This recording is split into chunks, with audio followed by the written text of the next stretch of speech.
Okay, y'all, we are back. Okay, and we are talking about the Democratic debate 2020 that happened on February 25th. This is like part two from what. Oh, excuse me, I know. Whew, yeah, that was intense. That's not helping. Whew, little indigestion. I think something has to do with like the heat and the cooling. This place, it gets hot really quick and then it gets cold really fast. I'm always just hot and cold, and my arms get cold and then my armpits start sweating. Normally the left side first. I just don't know what the deal is. Anyways, so we're talking about the debate, okay? Now, these are some points that I decided to speak on that caught my attention that I actually kind of slightly understand, if not all the way understand, right? So, in simplified terms, I'm coming to you. Before we get started, please be sure to like, subscribe, follow me on Instagram, EMIAJLUV, all right? And definitely leave comments in the comment section because I'd love to hear what you guys have to say, especially on what I find interesting of the political topics. It's glad to know that we're interested in more than just reality show drama, although I love me some Love and Hip Hop Miami. It is definitely the place to go. Household name right there. But anyway, we're talking about the news. So, one of the questions that came up was about gun violence, right? And Bloomberg had some things to say. Ambassador Globshop had some things to say about, how she actually created the bill. Sanders said that, the NRA already, is giving him a D in class, and that they're going to hate him even more when he becomes president. There was not much clarity of said. However, it's something that I want to speak on.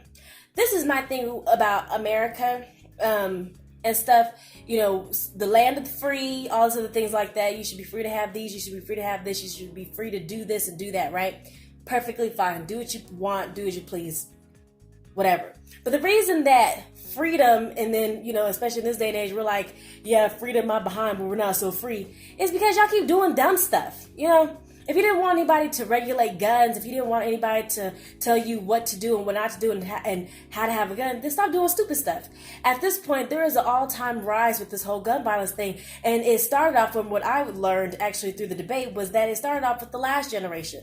And it's trickled into this next generation as well with the gun violence. Now there's more and more kids and teenagers being able to access these guns, and not just because they're finding them in your dumpster down the street, but because their parents have them and for whatever reason are not keeping them safe and locked up, right? I've actually met a few people in just passing throughout the years who have said, my child knows that they're not allowed to I'm not hiding no guns and nothing like that, but they know they ain't supposed to touch it. If they touch it, they getting behind whooped. All these other things like that.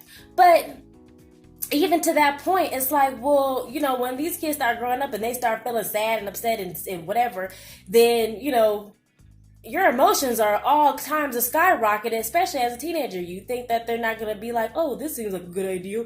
Ooh. And then on top of that, next point, influence.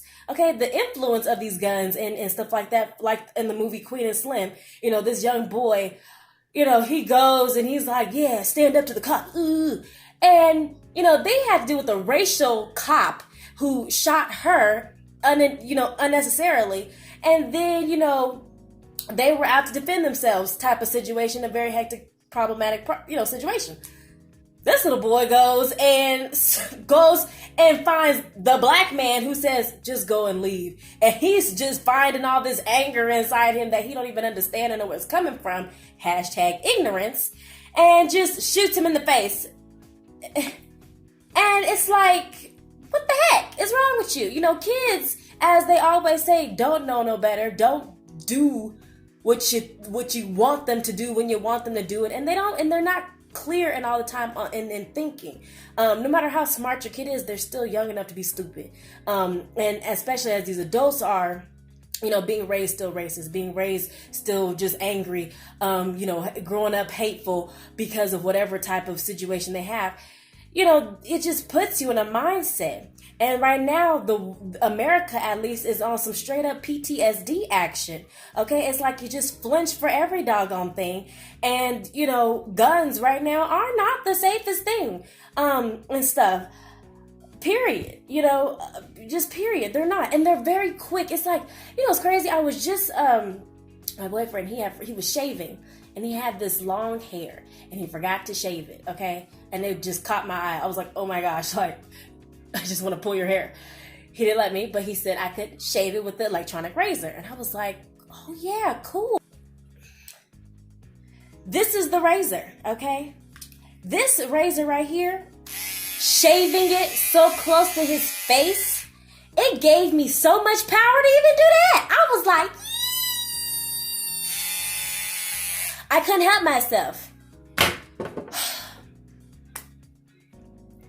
Y'all, it's an epidemic. It's PTSD, it's bad influence, and it's too free reign, and people are clearly not making proper decisions. All I'm saying is, y'all so quick to get mad about these gun situations, but it's better to have a safer planet. It's better to have a safer world, a safer environment. You want safety for your child, but you don't want to give it to the next.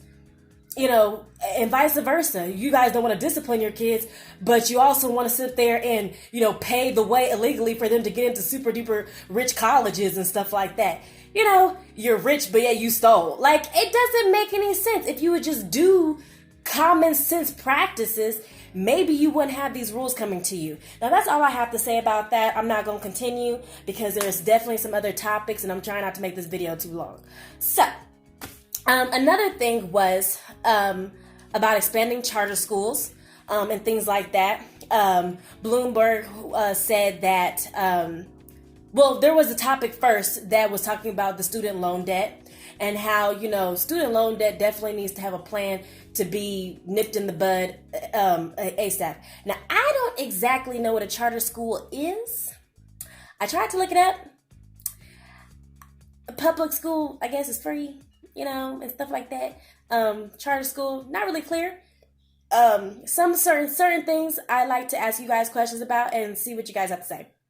So, would love to hear that. Tell me what a charter school is. Explain it to me in simplified words. Anyways, so on the expanding of charter schools, Bloomberg said that, you know, in New York, they have changed and expanded and did what everybody else, you know, talks about when it comes to the charter schools and things like that. Elizabeth Warner said public schools,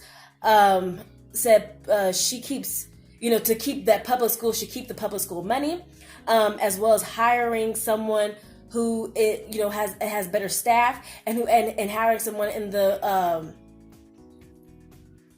White House who actually, you know, was a part of this environment or is a part of this environment and cares enough about this schooling system to do something. My gosh, I am suffering. It's like a whole bunch of telling you that hot and cold. It just got you. Oof. Sanders says that, you know, universal, now this is kind of switching, but this is what he talked about, even though the question was the question. He talked about universal child care, which I found interesting because in the last debate, Elizabeth Warner was the first one that I saw to bring up universal child care. So it was nice to see that, you know, somebody else is thinking this is a great idea. I thought it was a great idea. The last video before that, when I was watching it, everything, I remember actually being in China and they have universal child care. I don't know if it's a written thing, but it's definitely a done deal. That's something that's just max provided. There's, you know, it's all surrounding their kids and the development and the healthiness of the child and growing. Them kids stay. And it's very much so useful. A lot of times, you know, for at least in China or other countries, you know, the grandparents help more so and hands-on with the children while the parents, you know, do the long, you know, jobs and stuff like that. But in America, you know, everybody's household is different. It would be nice to have universal child care, especially for single parents. So it's nice to see that people are starting to get on board. The other candidates are starting to get on board with that. Now, moving forward, because I'm not going to continue this, Twitter had a question. It said, how will policy address and ensure affordable housing and educating equity for minimum wage workers, right? So, basically, the lady in the blue, Ambassador Balabachava, sat there and said, you know, definitely providing incentives, clearing up the Section 8 backlog, because she said there's many people still on the waiting list and things like that, and being able to provide that for student housing as well, and building a coalition and stuff like that between urban and rural areas. Don't really know what that part means, but it sounds good. I think from my understanding of what it means is basically, a lot of times in those rural areas, they're back in the outback. There's not a lot of stuff that's near them. So even as the conversation had went on and the debate questions came, it was also like, bringing more closer hospitals, emergency rooms, things like that to those rural areas, not overcrowding them, but also ensuring them with jobs and training them up as well, giving them opportunities, plus, having something more accessible where they don't normally have.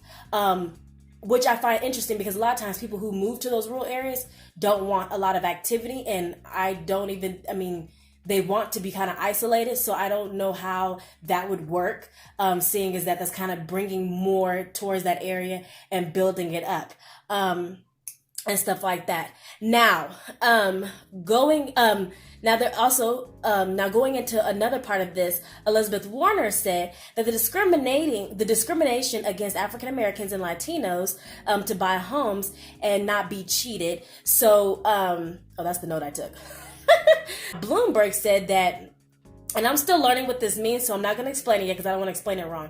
But there was a conversation about redlining and that's not him, and that he's been fighting for justice and things like that, and that's completely not accurate since 2008 and stuff like that. But he also sat there and said that mortgage rates, getting higher really had nothing to do with a race thing as much as it more affected those races with the situation that was happening. So as Elizabeth Warner is saying that is targeting, he's saying that it's not so much targeting as it is that they were just the main ones affected by it, which could bring up a few questions about the fact of who's really in your corner here and who's, more about understanding the numbers and just looking at the numbers versus looking at the health of the situation, I guess you can say, and what's maybe really going on here, right?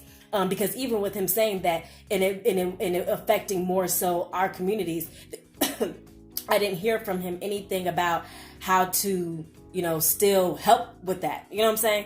It was just like, oh, well, that's not really the case. So, it's... Now, this is going to go into another topic, which is we're going to start off the next video, part 2, with race. So if you guys want to check that out, that like I said, this one's already 13 minutes. If not shorter than that, hopefully, because I'm edit. But, check out part 2, and we'll start off the topic with race.